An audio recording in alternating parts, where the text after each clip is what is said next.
kitchen today can't just be a working kitchen, because in reality, in today's new world, all kitchens work. So we're asking much more from our kitchens. We're asking them to work for us.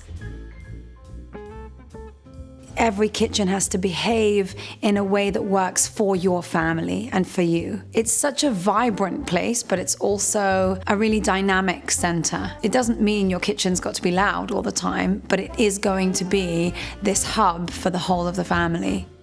From my perspective, interior design is all about enhancing lifestyle. If what I do is about improving the way you live, then I really have to understand how you live. That means it's important to ask the right questions. Something I like to ask people to do is make notes about the way you behave in your kitchen, because all of those things build this really incredible picture. You've got to know not just how many people are in the family, but what those people's ages are. Sometimes what their hobbies are, sometimes what their likes and dislikes are. Once the kitchen is designed, it's very, very tough to change later.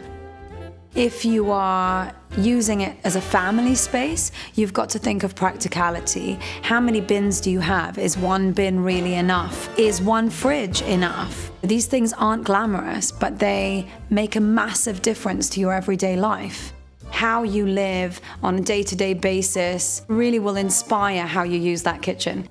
What you do need to make sure is you understand that with the aspect of functionality or practicality, there are limitations, whereas with design, there are no limitations. Interior design is about the human experience. A kitchen maybe even more so, because it is this place that you dip in and out of continuously throughout the day.